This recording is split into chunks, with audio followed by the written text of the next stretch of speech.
Hello guys, welcome back to my channel. Until now, in different kinds of polymorphism, we are done with method overloading, method overriding and also operator overloading. Now, we shall discuss about duck typing, which is actually very specific to only dynamically typed languages like Python. So, firstly, let us go and have a look at dynamically typed languages and statically typed languages, and then let us see about duck typing. Okay, without any delay, let us start. And dynamic typing means that the type checking is actually performed at the runtime. That is, for example, a Python language is a dynamically typed language where we need not specify any data type for the variables, right? We never specify data types for the variables. We just give an equal to operator and assign the value to the variable. So, the Python is a dynamically typed language, and getting into statically typed languages, the term static typing means that type checking is actually performed at the compile time, that is before runtime. Okay, so some languages like Java, C, C++, in those languages we have to specify the data type of the variable, and that data type cannot be changed. Okay, so this is called statically typed languages.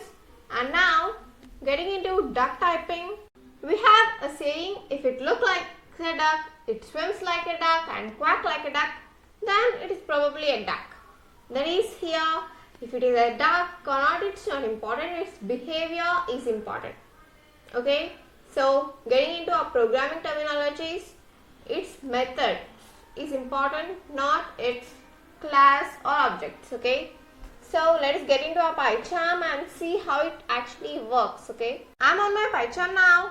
Firstly, to know about duck typing, let us create some classes.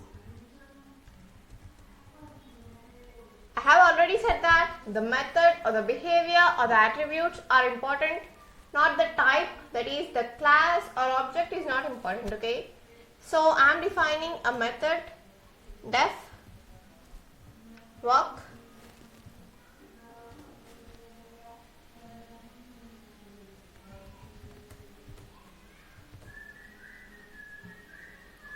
print humans walk on two legs. Okay,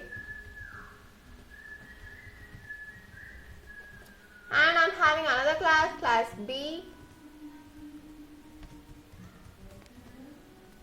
and def walk again, and I want to print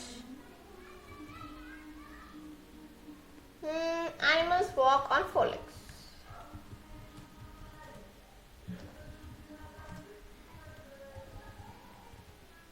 And next, class C.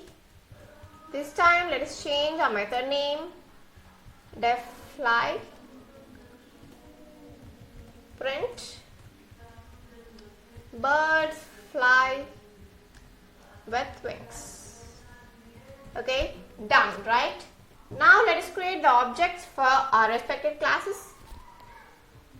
Object is equals to object of class A, and object 1 is equals to object of class B. Object 2 is equals to object of class C. Okay, now let us call the method.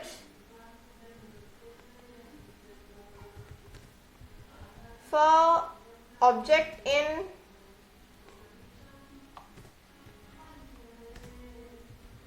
object comma object 1 comma object 2, instead of printing object 1 dot method, object 2 dot method, I am having all the things in a for loop. Okay, and object dot, I'll just have my method walk. Okay, now I'll run the program. Run duck typing.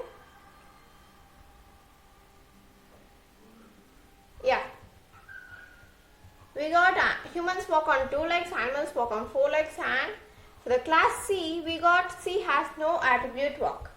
By this we can say that the Python interpreter checks if the class has the attribute. I mean, the method work or not.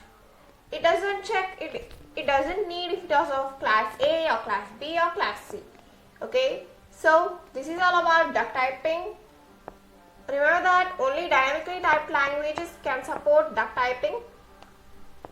So never try to use duck typing in statically typed languages like Java or C. Okay.